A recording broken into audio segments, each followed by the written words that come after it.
I'm very excited to have you on with us today, Anu. Thank you, Fred. Thanks for having me on the podcast. Just to get us started, just tell us a little bit about yourself and how you ended up in product. Yeah, that's an interesting journey. So right now I work as the VP of product at Atlassian. Atlassian's an Australian technology company. We build tools for software development teams and all kinds of teams that work in a collaborative fashion. I started out as a computer science engineer at school, and I joined Microsoft straight out of school.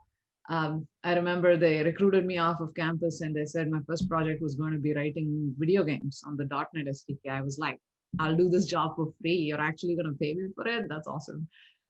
So I really enjoyed being an engineer and getting to work on cool technologies at Microsoft. And over the years, I became an engineering lead, ran teams of engineers, all the while working at the developer tools division, which basically built products for software developers. Given I was a software developer myself, it was easy to relate to customers. It was an advantage to be of the same customer persona. So I'd end up talking to customers a whole lot, figuring out what is working with the product, what is not, and in general, find out whether the work we're doing is actually having an impact.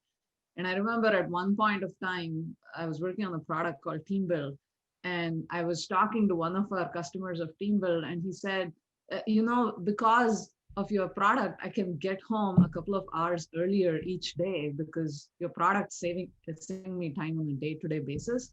So I actually get home in time to spend some time with my kids and play with them. And I was so moved by that. It was so enchanting to hear that something I work on a day-to-day basis is having that kind of an impact on a real person's life. That was really the moment when I felt like, oh, okay, that's kind of the point of doing this work. This is what moves me, that my work is really having an impact on end users, on customers that use our products. At which point of time, the GM I used to work for basically said, hey, you're already doing the work of a product manager. I think you should shift roles from being an engineering lead to a product manager. And that's how I organically got into product management. More and more product teams are going remote, especially in the face of the COVID-19 pandemic this year. I mean, it's good that we at least have a vaccine. But one thing that I wanted to get your take on is what challenges have you seen product teams face in this method of operation? And what strategies would you recommend to ensure success? Yeah, this year has been quite the roller coaster, different than any other year in my career, and I imagine many of your listeners' careers as well. So back in February, March, when we were hit by COVID, like all other companies, we switched to being fully remote at Atlassian right away at the beginning of the pandemic. However, we recently made a decision to move permanently to a distributed workforce. But before going there, as COVID has unfolded through the year, a few things that I've noticed, not just across my own product teams, but product teams across the industry, it has been a uniquely difficult year. Lots of burnout, difficult personal circumstances, difficult to collaborate, and constant waves of change hitting your teams. It's difficult to foster a shared vision, maintain morale and camaraderie when you don't really see people face to face. So one of the common patterns that we observed was really that shifting to a completely remote work style was difficult for our employees. So initially we gave allowance for our employees to set up a home office so that they're comfortable, enable them to carry out equipment from offices for ergonomic comfort, like having a good chair matters a lot when you're spending so much time on Zoom meetings and staying at home. We launched a wellness program, which really helped. That was a strategy that I saw had a lot of positive impact on our employees. This was an app that offered sessions with a counselor to help deal with the anxiety and loneliness of the pandemic. And different employees with different personal situations have different kinds of problems dealing with the pandemic, and having a counselor to talk to and having a focus on mental health and wellness really helped. We also instituted team-wide holidays, created pulse surveys to monitor sentiment, and also changed our performance assessment process for the year so that there's no additional pressure on employees thinking about how to deal with the pandemic through the year. So as the year has unfolded, we've tried a variety of different strategies and tactics. Things that have endured for our product teams have been we've set up new rituals, which are a lot more remote friendly. Now, since everyone has to dial in over Zoom meetings, we are rethinking asynchronous work so that we don't have an overload of video conferences through the day, so that employees get time to really think about structured free time zones and structured creative thinking time blocks. Also, we've, like most other companies, we've figured out how to organize online social events, online conferences, product craft talks, a lot of those kinds of bonding events. And last but not the least, given we are a high growth company, we've really had to pay a lot of attention to onboarding new employees in a remote setup. It can be particularly hard to imbibe culture of a company when you're joining remotely and you haven't really met your coworkers. So this is something that I'm actually really pleased with, the kind of rituals and practices that we have set up to make remote onboarding a lot more effective for new Atlassians. It's important to see that your team and your company focuses more on employee wellness, given some of the initiatives that you just alluded to earlier. I'm curious to know from a strategic standpoint, what are some of the lessons learned if you look back from where we are today versus when the pandemic started back in March? What was the main thing that you have learned as an organization or as a team? And so that in the future, if something like this were to happen or in any different instance, you guys will be fully prepared. I know you talked about switching to remote immediately full time, but holistically, what's the biggest lesson learned that you can point to? A couple of things that come to mind. One, if I just look back at the whole year, one thing I've been amazed at is how resilient our employees have been. I mean, it's not just been one form of challenge through the year. Depending on where you live, there have been several incidents that have created ripples of unrest and difficulties. And through the entire year, really, it's amazing to see that we've created a community of Atlassians that have come together to help each other, to make sure that everyone can deal with adversity together. And for me, it's really brought home the fact that the culture of a company matters a lot more than you see on a day-to-day basis. Without Atlassian's culture of teamwork being so central to our day-to-day work and life, it would have been really difficult for us to band together across. We have 12 different offices, a number of new employees joining through the months. It would have been really difficult to find a shared vision, shared goal, and build up the kind of community that we have without a strong team-based culture in place. In terms of answering your question of how do you deal with similar situations, one thing that we've definitely learned over the past year is that we've accelerated our already set direction into distributed work. Atlassian's history is that we are an Australian company that was started in Australia, is headquartered in Australia, and have grown significantly over the last 10 years. And by necessity have expanded into different countries. So we already were a pretty distributed company. We had offices in the US, we have offices in the US, Amsterdam, Bangalore, Poland, and Australia. So having been spread across these time zones, distributed work was already a reality, but shifting to a fully distributed work mode has definitely taught us a few lessons and a few modes of working that will be really valuable in adapting to a future where a lot more teams and companies are going to adopt the fully distributed model. That's our firm belief. What are some of the trends that you envision will change how product management is conducted over the next, let's say, 3 to 5 years? Yeah, that's always interesting. Anyone that wants to look foolish should make predictions. I was just reading a book about it this morning. So with that in mind, a few things that look like trends that will emerge over the next few years. Just continuing the thread from where we were talking, remote work is definitely going to be more accelerated. We've talked about digital nomads and distributed teams for a while now, but just the acceleration of digital transformation of several companies means that the way that we build products and services is going to change.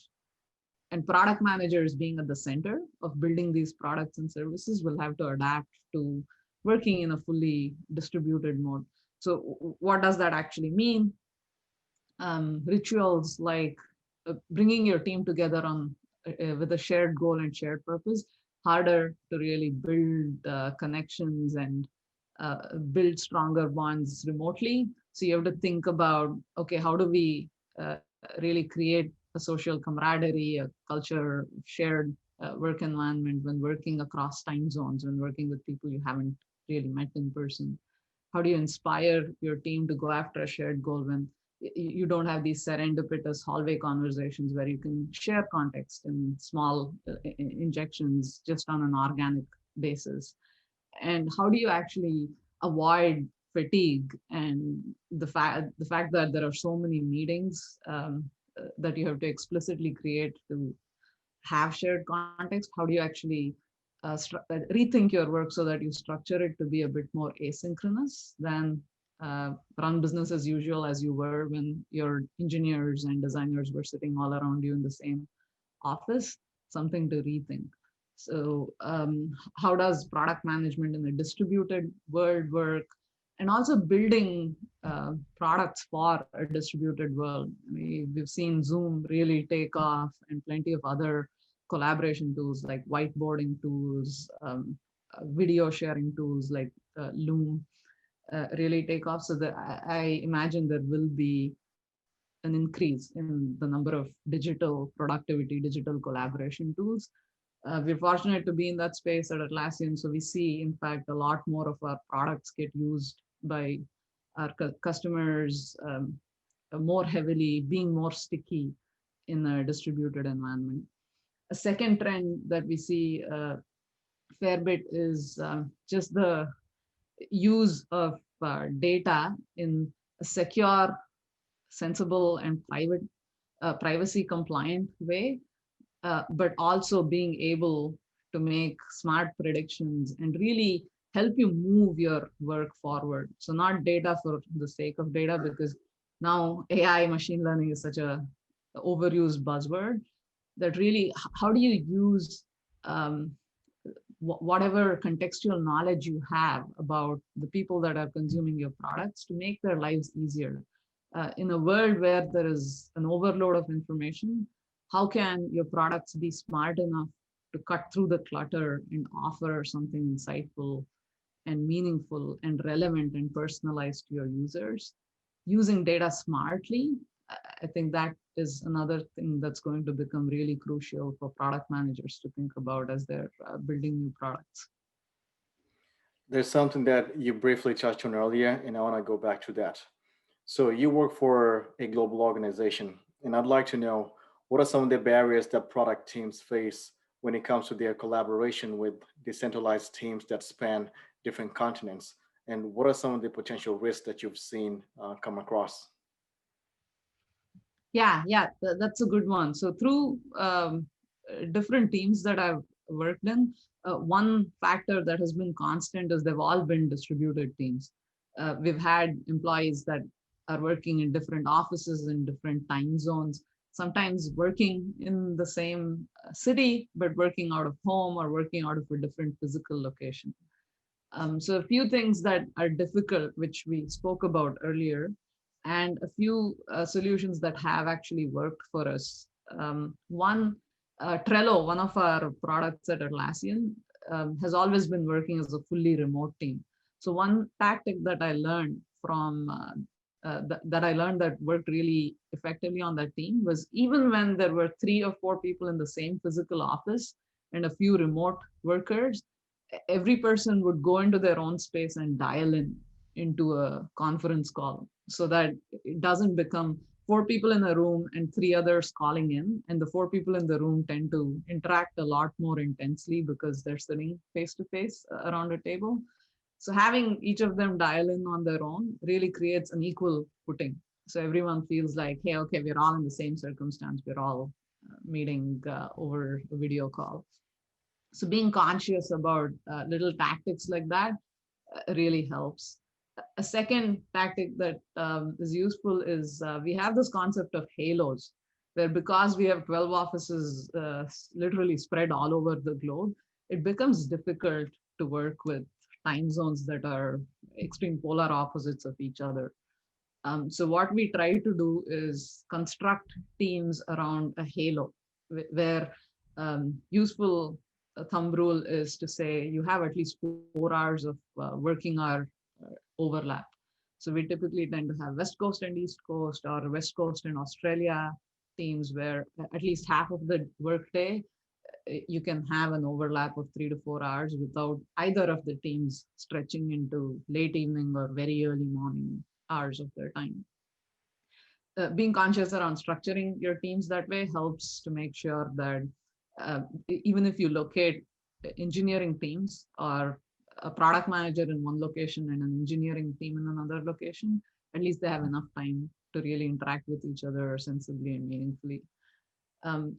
A third one that we actually publish a lot of our practices and plays through the Atlassian playbook on our Atlassian blog is a concept of health monitors.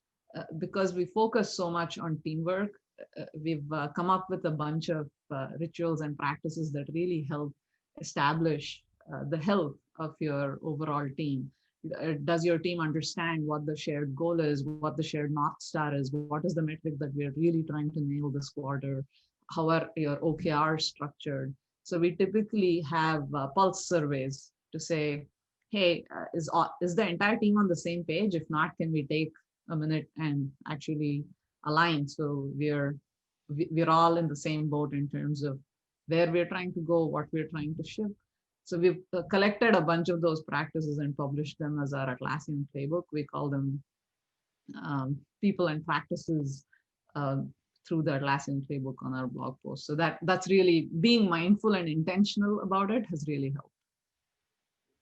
The use of advanced methodologies such as AI, machine learning, and deep learning are on the rise across different organizations.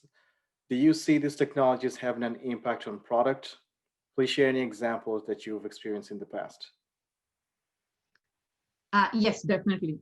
Like I spoke about earlier, one of the trends that's becoming more and more prevalent is data literate product managers being more at the center of teams. So earlier it was okay for product managers to really just focus on the why of why you're building the product and focus on the more traditional providing service, building a product that's not necessarily making use of data. But given the ubiquity of data analytics and insights right now, it makes more and more sense for a lot of products to take advantage of things like aggregating data and extracting insights from there that make your end users' life useful and help them get through the clutter.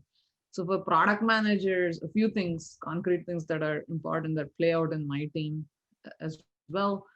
One is just to make sure that they're data literate, that they're able to actually look through usage analytics, through patterns of customer usage of your products and be able to say, okay, here's the kind of data that if I surface to my users, it's going to be useful. It's going to help them move their work forward in a meaningful way. So being data literate is very important. Second, for product managers that are working on ML capabilities or something that's more predictive, that can actually surface in your product where you can guess what users are wanting to do next or what they would probably find value in. It's important to have some level of ability to create models and be able to deploy them yourself. So product managers definitely need to up-level their skills in terms of being able to do basic operations like that. And third, there will be a lot more governance and regulation in the space of data. If you look at just the trends overall, of legislation, not just in the US, but across the entire world, it's highly likely that we will see more and more regulation and governance of this data. So it's very important for product managers to understand the impact of that, not just on their own products, but also for their consumers, and be able to explain, here's how we're using data in a safe and secure way, and make sure that the products they're working on are really compliant and able to follow regulations as stated. We've talked a bit about product. Now I want to segue to projects, project management, because that's my background. What are your thoughts on how project management and product management can work collaboratively within the same organizational environment to achieve successful outcomes? Do you have any prior examples or have you seen this in the past? Yes, definitely. Project management and product management are very differently defined in my experience, although both are crucial to a successful outcome, whether you're building a product or providing a service. Product managers are very focused on the why and what. Why are you building this product? What is the service you're providing? What is the customer problem you're solving? While project managers are very focused on the how and when. How are we going to build this particular product? How are we going to deliver this service? And when is the right time to go to market? How do you trade off between various different variables and factors that are impacting your project? Should we hit the deadline as planned, or should we take a hit depending on the risks, the successful risk management, most of that. So different companies handle these roles differently. At Atlassian and previously at Microsoft, we have separate roles for product management and project management. But it is also common for engineers and engineering leads to handle project management in many cases.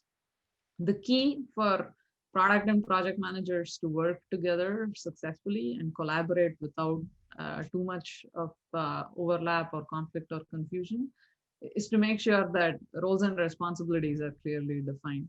When you have different roles, it's easier for those responsibilities to be clear cut, where the product manager says, I'll handle the why and the what, and the project manager says, I'll handle the how and the when, and we will bring this all together to accomplish this shared goal. When you have overlapping roles, when the product manager is also expected to do project management or vice versa, I think it's important as a team that you set a clear priority guideline to say, hey, let's define what shared success looks like for this team. Is it that we have to ship by a certain date to market, or else we are going to lose a chance at being successful? Or is it that we have to hit a particular metric in terms of, I don't know, active usage or number of customers that are willing to pay money and buy your product as you ship the service? So it's important to define what that shared outcome is, and then it becomes clear what you want to prioritize overall as a team.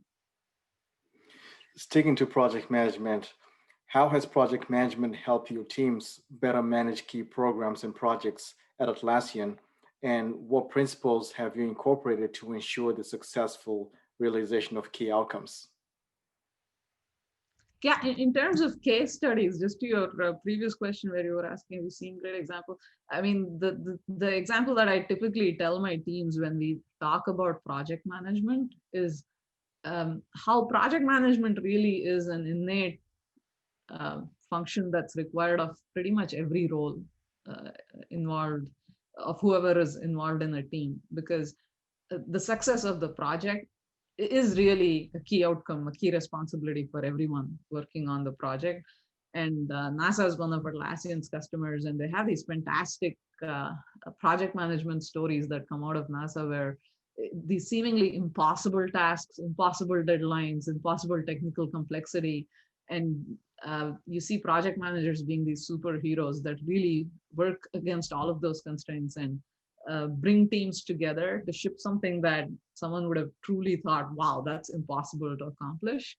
That's beautiful to watch. And so the key trait of project management is taking something that's a possibility into reality. That a particular aspect, that particular attribute is something we want in everybody, not just the person who's assigned the project management role, but really everyone that's contributing to the team. So at Atlassian, we have a specialized project management group that really represents that spirit of let's get to a successful outcome together as a team, and let's make something that looks really improbable a reality. And these group of people are responsible for instituting what we call the Atlassian way. So we have a project management methodology, so to speak, that we follow, where we have some pretty solid common principles across all of our projects that we've observed lead to successful outcomes that are codified into what we call the Atlassian way. So our program managers really make sure that each project follows those principles, where we have different phases defined, where we have a wonder phase where we wonder about the problem so that we don't fall in love with the first solution that we get. So we take some time to really understand the problem in all its nuances. And then there is an explore phase where we say, okay, great, we understand the problem well enough now. Let's explore multiple different solutions, where it's still in the brainstorming phase, where nothing is a bad idea. Let's just look at all possible solutions. And the project manager really guides the team through that process. And then there is a make phase where we choose one or more of the options that come up in the explore phase. And the team is then directed towards how do we achieve a successful result from the particular option that we've chosen in the explore phase. And the project manager really acts as an anchor and acts as a binding agent for the entire team to keep coalescing around the shared goal, and make sure that every impediment that the team encounters, the project manager is able to enable the team to really deal with that impediment and remove obstacles from the path. So great project managers can make this all look effortless. And at the end of it, the team is left with a really jubilant feeling that, wow, we've achieved a great result. We've shipped a successful product. And the project managers really has really been there through all of these phases and made sure that the team doesn't get stalled at any of these phases. One last question. What has helped you to get to where you are? And what of advice would you give to someone that wants to pursue a career that's similar to yours? That's a great one. So um, if I had to think back at um, over my 17 years of career, a few things that stand out. What helped me get to this current point? A lot of people along the way that were really willing to take a chance on me, that were willing to give me an opportunity even before I was able to demonstrate that I was capable of a certain role. So having great mentors and great managers along the way has definitely helped me get to where I am. And a few principles that I've followed that have really helped is one, just be true to your values, knowing yourself, being in a situation that allows you to be authentically you, because everyone really has a core set of values that they thrive the best in. Trying to just emulate other people that are successful, even though that may not be your style, is typically very painful and also not very successful. So I would say just know who you are and stick to your values, and find work that fulfills you and enables you to really be your authentic self. And uh, there will definitely be opportunities along the way that match what your core values are. A second one that I typically see a lot of my product managers, especially the younger ones, is that they're very anxious about how to get ahead in their careers, especially when they're just starting out. My advice there would be to take your time and build a strong foundation. Just go through a number of different experiences. As I have built my career, I've played various roles as a developer, researcher, QA engineer, product manager, and all of those experiences really add up to make you a good generalist, to make you a person that can handle a variety of different situations. And that's really useful, even though it may not seem like that in the moment to you. It's worthwhile to take that time and build those broad swath of experiences. And last but not least, I took a year off. I took a sabbatical to do wildlife conservation projects. I worked with lions in Africa, with penguins in Antarctica.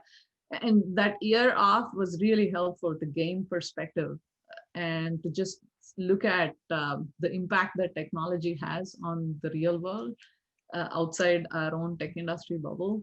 So my last piece of advice would really be to take your time and build perspective and to grow yourself as a human being, because that really matters in terms of the kind of leader that you become. That's wonderful. I know. Thanks for coming on and sharing your insights with us. I look forward to catching up with you in the near future.